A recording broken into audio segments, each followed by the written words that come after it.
हाल ही में नेटफ्लिक्स पर आई कहानी बुलबुल बड़ी जल्दी ट्रेंडिंग पर आ गई। इसके बारे में कंट्रोवर्सी भी होने लग गई। आइए जानते हैं इसकी कहानी क्या है।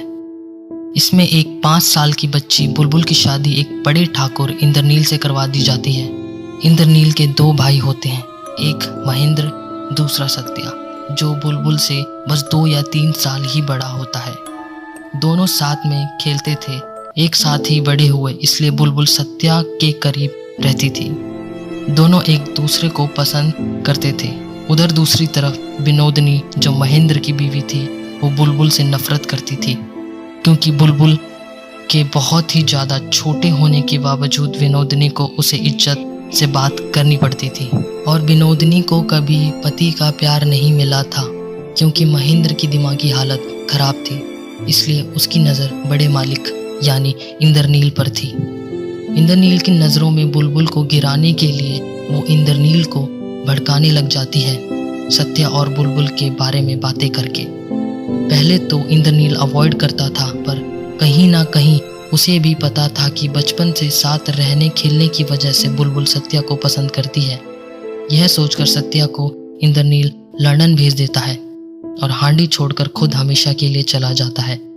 फिर 5 साल बाद सत्या वापस गांव आता है तो देखने को मिलता है कि महेंद्र की मौत हो चुकी होती है और विनोदनी विधवा आश्रम में रह रही होती है। लेकिन ये बात गांव में फैली हुई होती है कि जिसके उल्टे पैर हैं। ये बात सुन के सत्या हंसने लगता है और बोलता है कि कोई खून कर रहा है लोगों का। बुलबुल से मिलने कोई डॉक्टर सुदीप आता है, जिसे देखकर सत्या को शक होता है बुलबुल पर। सत्या कुछ लोगों के साथ शिकार पर जाने की तैयारी करता है।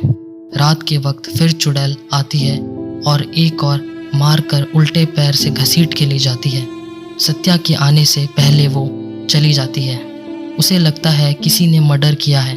फिर वो ढूंढने लग जाता है कि कौन है जो लोगों को मार रहा है। फिर अगले दिन डॉक्टर सुदीप को देखकर सत्या बुलबुल से बोलता है कि मैं जानता हूँ आप अकेली हो, इसलिए इसका आना जाना है यहाँ।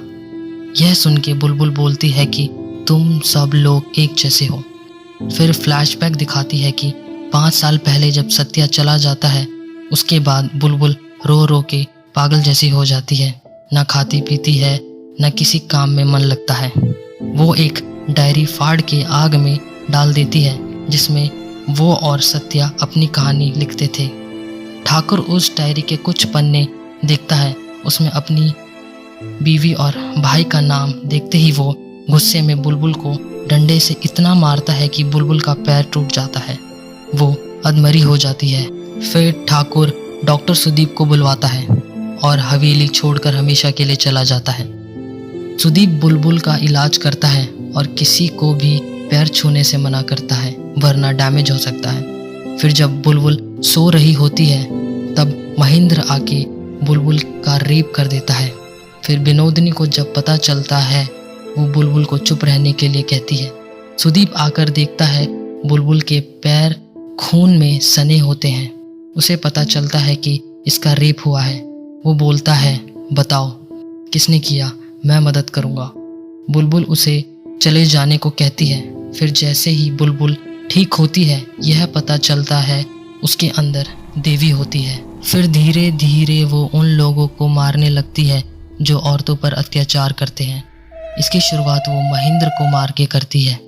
फिर आखिर में सत्या सोचता है कि खून सुदीप ने किया है। उसे पुलिस के पास लेकर जा रहा होता है। एकदम से टांगे वाले को बुलबुल ऊपर खींच लेती है। सत्या लड़की देखता है। उसे यह यकीन हो जाता है कि वो चुड़ैल सच में है। वो जंगल में आग लगाने जाता है, लेकिन सुदीप रोकता है। इसी के साथ कहानी खत्म होती है। लास्ट में सत्या इंद्रनील को एक चिट्ठी लिखता है कि मैं हमेशा के लिए यह गांव छोड़कर जा रहा हूं, क्योंकि जो कलंक सर पर लगा है वो कभी नहीं धुलेगा। मुझे डर है कि आप जैसा ना बन जाऊं या बन चुका हूं।